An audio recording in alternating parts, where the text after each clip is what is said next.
The story begins 6 days after the events of the first film, with Joel still haunted by the Smile entity after witnessing Rose's horrific suicide. Desperate to rid himself of the curse, Joel storms into a drug den, holding a dealer at gunpoint and forcing him inside. In front of the dealer's brother, Joel brutally stabs him to death in hopes of passing the entity along. But when the brother retaliates, a shootout breaks out, and Joel fatally wounds him too. Realizing the curse can't be transferred because the next witness died prematurely, Joel spirals into panic. Another dealer, Louis Fregley, sees everything unfold. Joel flees but is struck by a car in the street, his mangled corpse eerily twisted into the shape of a grotesque smile. The narrative then shifts to pop sensation Skye Riley, who is in the midst of a high-profile interview with Drew Barrymore.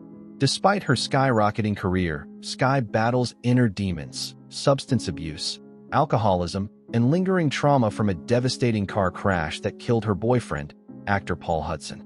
Now managed by her controlling mother, Elizabeth, and still estranged from her best friend Gemma, Skye hopes her upcoming tour will mark the beginning of her redemption. After a tense meeting with her manager Darius and assistant Joshua, Skye receives a cryptic message from Louis.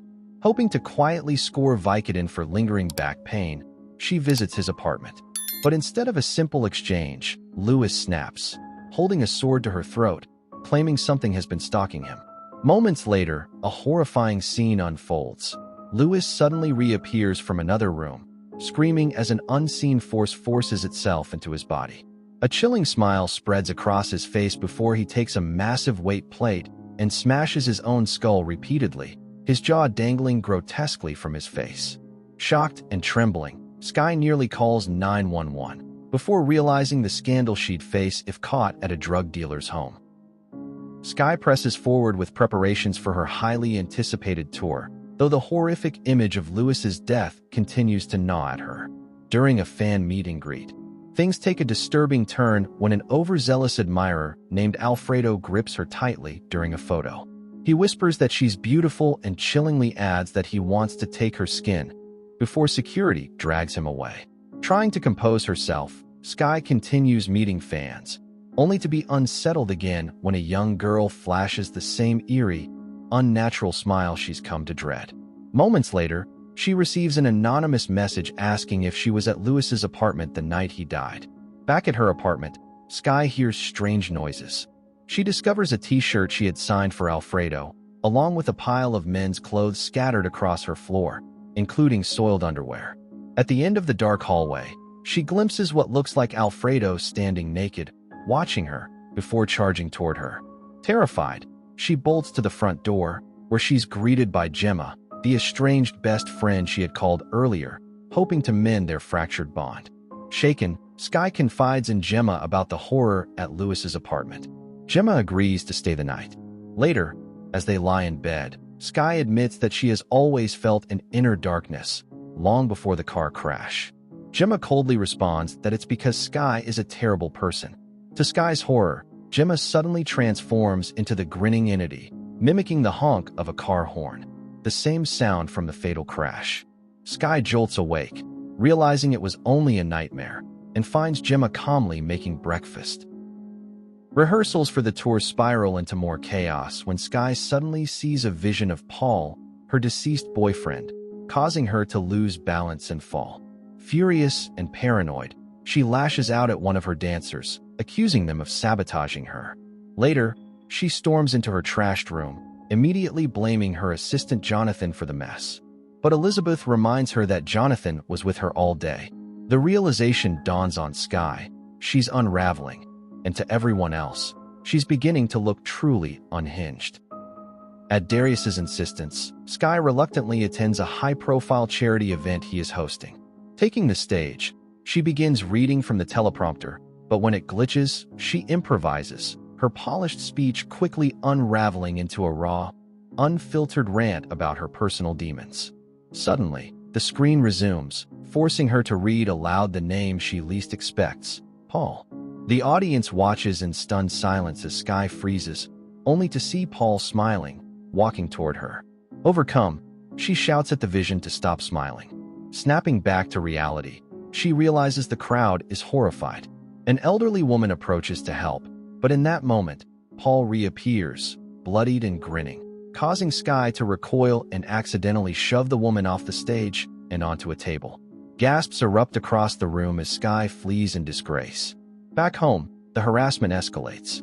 Skye's phone lights up with more anonymous messages. "We know what you've seen. We know what's coming." The sender taunts her with a video Lewis recorded before his death, confessing his torment at the hands of the entity. Then comes an invitation, a chance to meet face to face. Disguised in sunglasses and a hoodie, Skye slips into a bar, where she's approached by Morris, the mystery contact. He reveals that his brother was also claimed by the entity, forced to rip his jaw off with a crowbar. Obsessed, Morris has tracked the chain of victims, piecing together the entity's pattern. He admits he was the one who found Lewis's body and retrieved Skye's number. With grim conviction, Morris proposes a solution. As a nurse, he could stop Skye's heart long enough to break the entity's grip, then revive her before it finishes the job. Horrified, Skye refuses. As she storms out, trying to escape, fans begin to recognize her, closing in like vultures while her panic mounts. Skye tries to find a moment of peace in her apartment, but the silence is shattered when the entity manifests, this time as her own backup dancers, each one grinning manically. They swarm her, chasing her through the rooms until they finally corner her. One thrusts an arm down her throat, and she collapses into blackness. Her mind drifts back to the night of the accident with Paul. Both high on cocaine, their joyride spiraled into chaos when Paul cruelly called her a psycho. Enraged, Skye yanked the wheel, sending the car careening off the road. The wreck was catastrophic. When Skye regained consciousness, her body battered and broken, Paul was already dead. Her screams of grief echoed in the wreckage. Skye jolts awake in a hospital bed, having been found unconscious in her apartment. Elizabeth sits by her side, but the reunion is far from comforting. Skye pleads to cancel the upcoming tour, admitting she isn't well enough to perform. Elizabeth coldly reminds her that canceling could ruin her career and bankrupt them both in lawsuits. When Skye accuses her mother of only caring about money, the entity twists the moment further, appearing to her in Elizabeth's form. Suddenly, Skye sees herself smashing a mirror, stabbing her body with shards, even gouging at her own eye.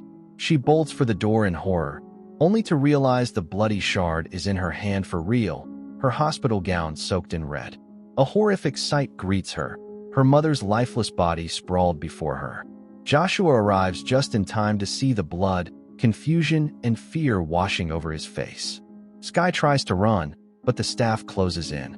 In her desperation, she seizes a guard's gun and breaks free, leaving chaos in her wake. Out on the streets, Skye crosses paths with Gemma and frantically forces her driver, at gunpoint, to hand over the car so she can reach Morris. Gemma demands to come along, but mid-ride, Skye's phone rings. On the other end is the real Gemma. The horrifying truth hits her. The entity had been masquerading as her best friend all along.